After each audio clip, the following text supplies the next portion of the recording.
Barasat medical কলেজে morgue কর্মীদের বিরুদ্ধে চোখ চুরির অভিযোগ। মুখ্যমন্ত্রীর গাড়ি আটকে বিক্ষোভ। সঠিক তদন্তের আশ্বাস দিলেন মমতা বন্দ্যোপাধ্যায়। কথা বলে নিলাম, আপনারা যারা পরিবারের লোক আছেন বডিটা একবার দেখান, কারণ এনকোয়ারি যখন হবে বডিটা না দেখে এনকোয়ারিটা কি করে করবে। আর বডিটার পুরো ভিসি করে রাখবে, মানে ভিডিও করে রাখবে, যাতে কেসের পক্ষে সুবিধে হয় এবং উপযুক্ত শাস্তি। ডিএম এর যেটা আছে ক্ষতিপূরণটা আমার সাথে কথা বলে নেবে, কিভাবে করবে হেলথ ডিপার্টমেন্টের সাথে কথা বলে নেবে। আর চাকরিটা আমি আমার নিজের কোথা থেকে করে নেবো, কালকের মধ্যে পৌঁছে দেবো। বারাসাত মেডিকেল কলেজের মর্গে মৃতের চোখ চুরির অভিযোগ ঘিরে বেঁধে গেল উত্তেজনা। অভিযোগ জানা মাত্রই যশোর রোডে মুখ্যমন্ত্রী মমতা বন্দ্যোপাধ্যায়ের কনভয় আটকে বিক্ষোভে নামেন মৃতের পরিবার।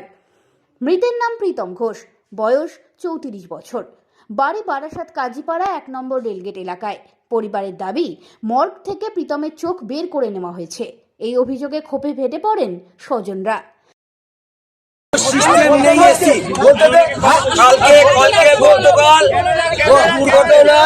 অ্যাক্সিডেন্টে মারাতে কপালে আঘাত হয়েছে। বডি ডেলিভারি যখন দিচ্ছে, সেই বডি ডেলিভারি দেওয়ার পরে দেখছি আমরা চোখের প্রায় 15 মিনিট ধরে চলে অবরোধ। দাঁড়িয়ে পড়ে মুখ্যমন্ত্রীর গাড়ি। মুখ্যমন্ত্রী মমতা ব্যানার্জি সরাসরি বিক্ষোভকারীদের সঙ্গে কথা বলেন। তিনি আশ্বাস দেন, পুরো ঘটনার সঠিক তদন্ত করা হবে। অপরাধ প্রমাণ হলে কঠোর ব্যবস্থা নেওয়া হবে। মৃতের পরিবারের একজনকে চাকরি দেওয়ার কথাও ঘোষণা করেন তিনি। নিহতের দিদি বলেন, যখন আমার ভাইকে হসপিটালে নিয়ে আসি তখন ওর দুটো চোখই খোলা ছিল, কিন্তু যখন তার দেহ হাতে পাই তখন দেখি ওর একটা চোখ নেই। ঠিক কি বললেন তিনি। বিভিন্ন ফর্মালিটির কারণে কালকে দেহটা নিতে পারিনি ওর। আজকে আমরা সমস্ত কিছু ঠিকঠাক করে যখন মর্গে এসেছি, আমার ভাইয়ের সব জমা দিয়ে আমাদের সকাল থেকে এখানে আমাদের লোক কালকের থেকে, তখন যে কোনো যদি ওর অসুবিধা হতো তখন তো ওরা আমাদের বলতো, ওরা আমাদের সেরকম কোনো কিছু বলেনি।